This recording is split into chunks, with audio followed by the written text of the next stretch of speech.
Hello, hello. Thank you so much for this beautiful introduction, Nahanka. I should say, my name is Aimee Ingabire, and I serve here at Northwest as a Black Student Fellowship President, as well as an Access Scholar. I'm a senior this year, majoring in counseling psychology, and I'm so excited to be here. I'm glad that God gave me this opportunity to actually be here and share my story.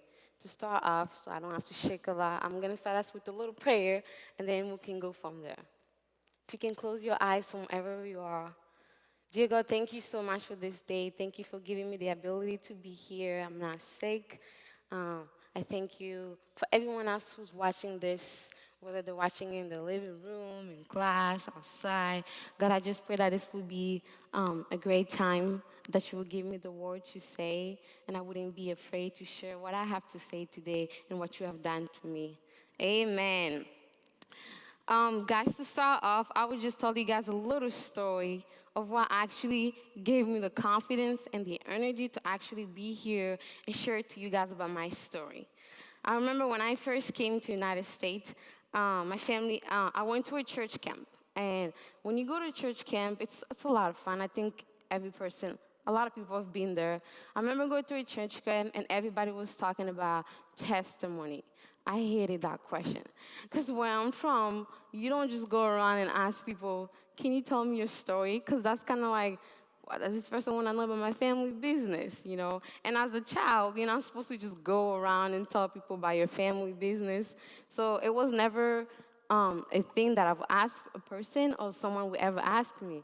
So when I went to a church camp, I remember this girl asking me, what's your story? And I'm like, well, I had breakfast. I came to the camp.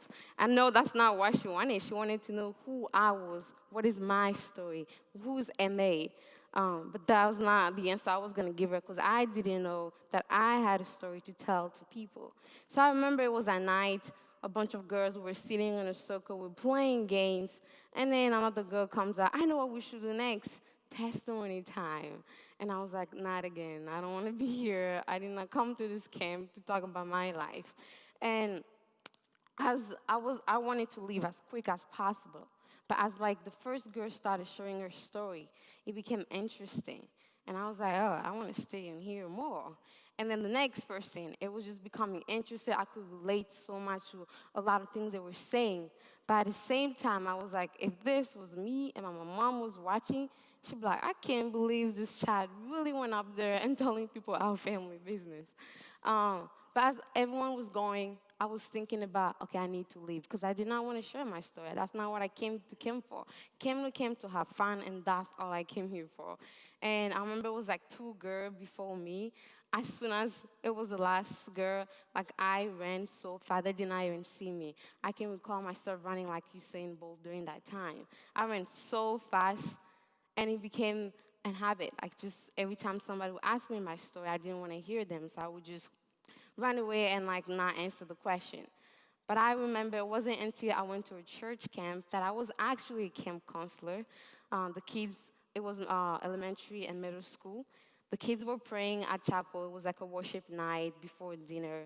And I met this little boy. His name was Jack. He was 8 years old. We had a conversation earlier before the chapel. So as he was praying, I was sitting behind him, and I just felt like God was telling me to go pray for him. So as soon as I went and laid my hand on top of his shoulder, he turned, he looked at me, he goes, you're exactly the person I was praying for. I asked God that if he wants me to follow him for his life, I want him to send a person that knows her story, a person that has the ability to share her story to people from different places. And I was like, he's talking to the wrong person. This kid is 8 years old. I don't know what he's saying. And I was like, oh, I just came here to pray for you. He was like, no, you don't understand. I closed my eyes. He just started talking. And in my head, I'm like, this kid is only 8 years old over here. He's prophesizing over me, telling me the things that I don't know about myself. He was telling me, hi, you have a great story to share, Aimee. I'm telling you, this is what God told me to tell you, and I'm here to tell you this. And I was like, can I just pray for you? As I was praying for him, I just started becoming more emotional. I'm like, wow, this all this thing that he was telling me, I could feel it, and he was like, "Can I pray for you too? Can I pray for you too?" So he prayed for me, and he ended up sharing his story. He was so honest. I was like, "How is this kid's only 8 years old and knows so much about himself, and I'm over here older than him, still don't know what I have to say about my story." And long story short, I ended up telling him my story. He was the first person I ever told my story ever since I came to the United States, an 8 years old boy. That's why it's never good to judge a book by its cover.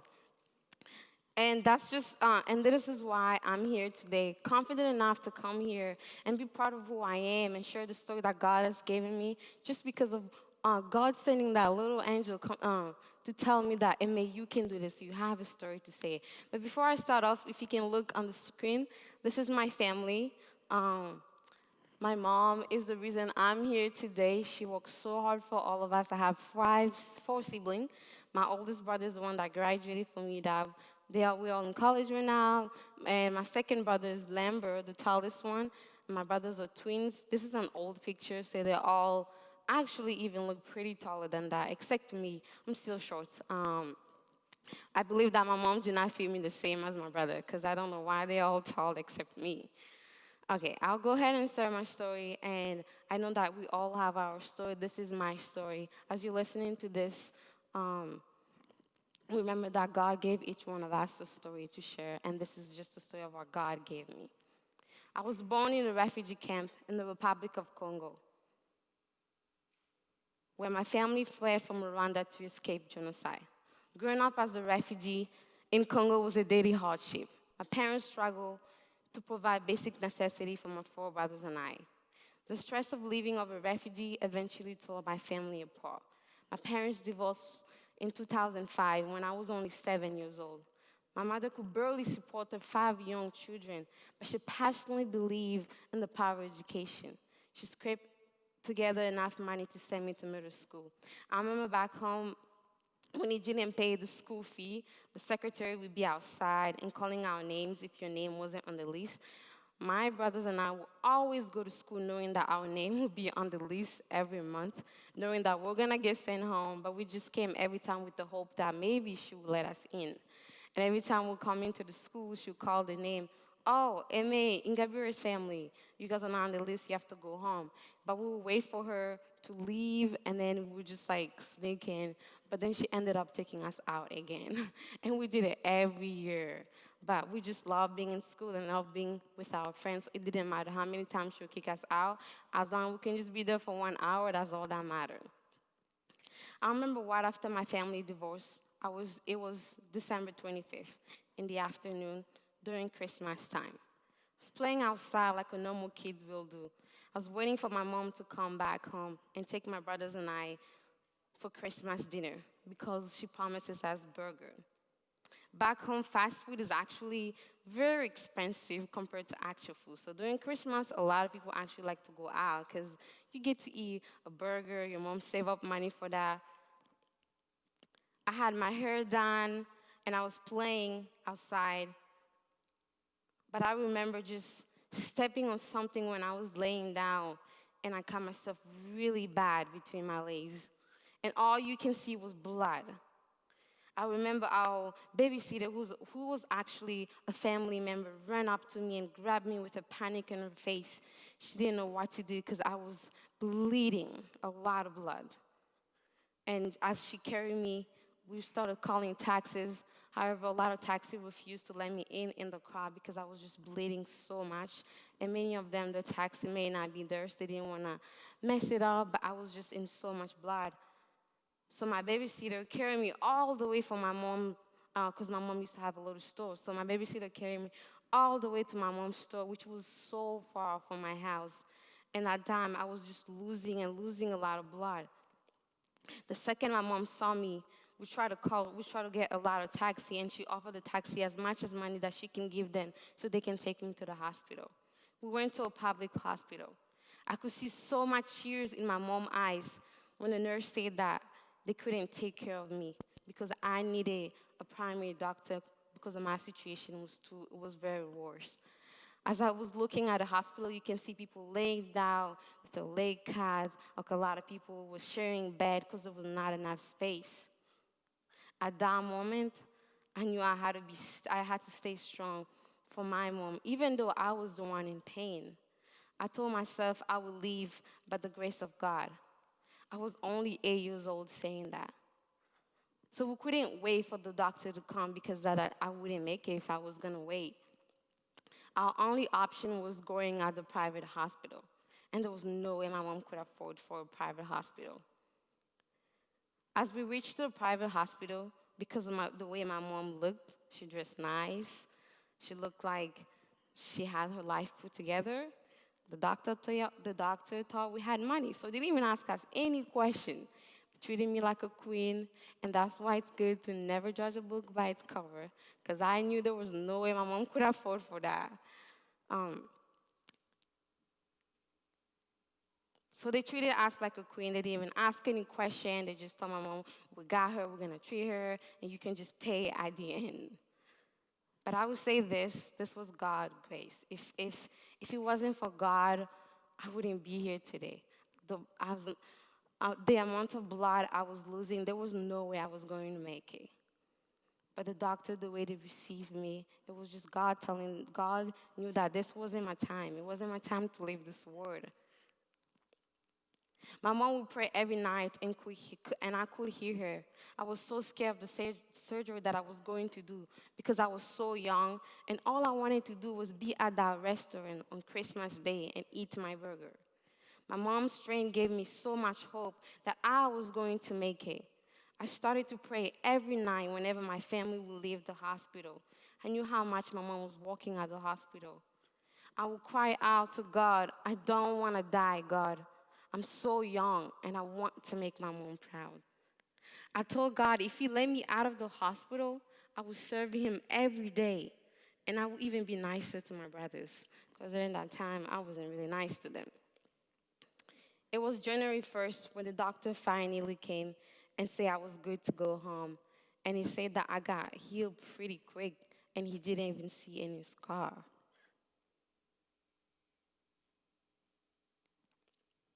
If it wasn't God's healing, then I don't know who healed me during that time. So as soon as I got out of the hospital, literally the next Sunday, I remember coming back from church and I told my mom I want to get baptized. And this was not my mom's decision or anybody's decision. This was a conversation that I had with God at the hospital that I promised Him as soon as I leave the hospital, I would serve Him forever. And that day marked the journey I started.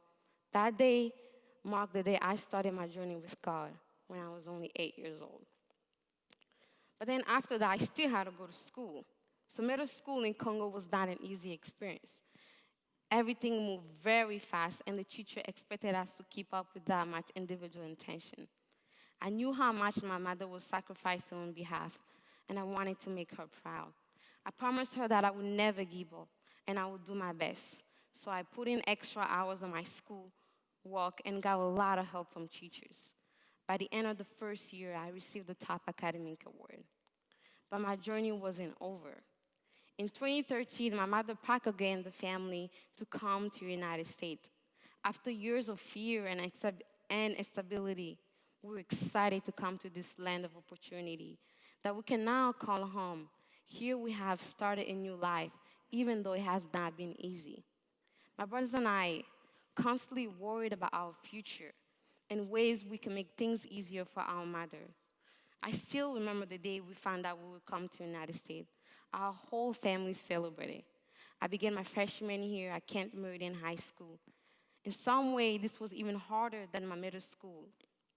I was having to navigate a new culture, language, and even the food at lunch was terrifying.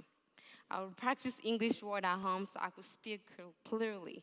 I remember the first day of school, do not speak English.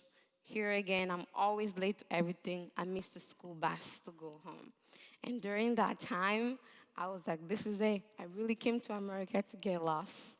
I was crying in the high school hall, and I see the security come up to me, asking me a question. I had no idea what he was talking about. And pretty much he was asking me, are you okay? Because I had so much panic, but I didn't know what he was saying, and I was hoping only if I knew what this guy is saying. I was just crying like I did not know my mom's phone number. We just moved in. I didn't have an address. But God always does miracle. I remember turning around and seeing this girl who spoke French. I didn't even know who she was. As long as she spoke French, I went home with her and she took me home and I made it home safe. I cherished the smile on my mother's face when I was inducted into the National Honor Society. Coming from a country where most people live in a poor condition because of lack of opportunity, it inspired me to go to college, to achieve my dream. Back in Congo, even though my family did not have enough money, I used to save up so much so I could provide for my neighbors in need. And here I am because of the help others have done to my family and I. I remember one time my family and I, there was no food to eat at home. We were all coming back from school. You had a long day at school. Coming back home, there was nothing. We were just sitting there. My mom was like, pray, let's pray. Let's pray that God is going to bring us food. And, when you're so young, you're like, I don't know what my mom's talking about. All I'm asking is for food. So my mom believed it. She told us to just close your eyes and pray. We closed our eyes and prayed for so long. Even though it wasn't even that long, but because I was so hungry, I felt like the prayer was for 5 hours. But as soon as we opened our eyes, my mom got a phone call. It was from my godmother. She came home. She brought us so much food. It's like she knew that we were hungry, and if it all felt like, well, God really sent this person to bring us food. And this is why I've always believed that God is my provider. I carry on with the Holy Spirit installed in me by my parents and teachers. I know how it feels to be humble and to have very little. So I am passionate about serving others. This few summers ago, I had the chance to go on a mission trip to Flint, Michigan. I volunteered with a non-profit agency to help provide safe, clean water to the community, rebuild houses, and clean up parks. I remember being at that trip, seeing how a lot of kids they live in America, but they didn't have clean water. And I was wondering, well, that thing only happened back home. It doesn't really happen here. And just being able to be there, and I could relate to the story. I could relate to the struggle. So when I was sharing my story with them, and I just built up so much connection because of the story that God gave me, and I could relate to what every single person was telling me. So I ended up building a great relationship with each person that was there. This trip gave me the opportunity to meet other students from diverse places and background challenge me spiritually and develop my leadership skill. Now I'm here at Northwest University, about to finish my senior year. I can't thank God enough for his love and what he has done for me. Sometimes I feel like this is a dream. I remember searching for food. I remember my family moving to a lot of places just so we can find a place to stay, and that was cheaper, affordable for us. I remember sharing one room with my whole family. But now I'm here. I'm not fighting for all those things anymore. Yes, there's still a process. I'm not exactly where I am yet, but I'm able to eat as much as food as I want. I'm able to go to a school where I don't even have to pay for it. Like I can't believe I'll be graduating on Northwest with no debt. But the reason why I'm here, it's because my mom had so much faith and so much belief that in anything that we do, we always have to put God first and trust that He's our provider. It doesn't matter how old you are, God is still our provider. And I pray that every day that I will live my life believing that God will provide for me. God's love is bigger than what we actually think. He's always there whenever we really feel like He's not there. I remember when I was at a hospital, I felt like God wasn't there in the beginning. I was like, God, are you really about to take my life? And I'm only 8 years old. I haven't done anything yet. But God was there. Maybe that was a time that God wanted me to learn so much about His prayers, so much to believe that the doctor can give me medication and everything, but God healing, you can never. God healing is forever. It lasts forever. I do not take this responsibility or the privilege lightly to be here today. Changing legacy and affecting the future take a special kind of courage. I know this because I have my mother example to follow. Now that you have heard my story, I want you to remember that we each have a story that God gave us. I know that there are people who are still searching for the story and those who are ashamed about their story. Let me tell you that your story is unique. No one shared the same story as you. God clearly knew who He gives us His story to. Daniel 2:21 says, He changes time and season. He removes king and set up kings. He gives wisdom to the wise and knowledge to those who have understanding. God is responsible for the rise and the fall of all kings to ever exist. God controls all things in life. So whenever you feel like your story is not going the way you want it to go, remember to trust the Lord and own your story because He's not done with your story. He's really not done with your story.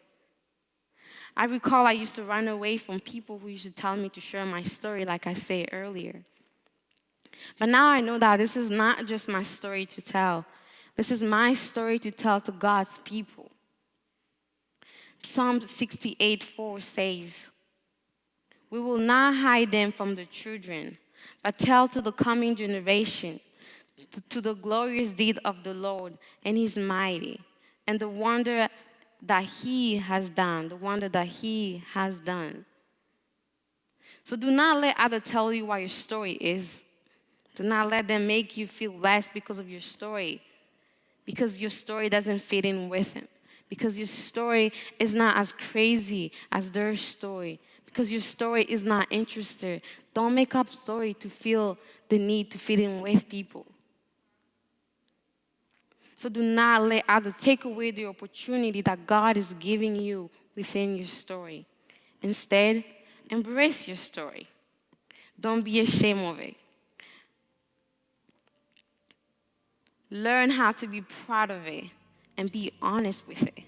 Like that little 8 years old who told me his story, he was so young. How can he be so honest what he's saying?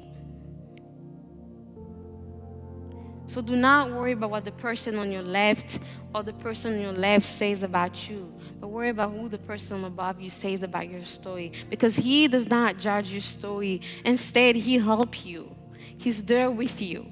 He's there with you day and night. Whenever no one is there with you at night, when you're crying, when you have tears all over your face, when you cannot even stand, that God is there with you. Those people on the left, on the right might not be there, but God is with you 24 hours. I will end with this verse by Jeremiah 29:11. For I know the plan I have for you, declared the Lord. Plans to prosper you and not to harm you. Plans to give you hope and future. For I know that this is just the beginning of my story. God has more to offer to me. I still have a long way. My book is still writing. I'm not done writing. I have so much story to put in, so much story for people from generation to generation. We read and remember who I am because of the story that God gives me every day. And I know that God has a story for you and whoever you are. God is there. He's listening to you. So whenever you feel like you can't share your story, whenever you feel like you don't have one, don't go too far. Just sit there and pray and ask God, what is my story? And God will help you share it. Thank you.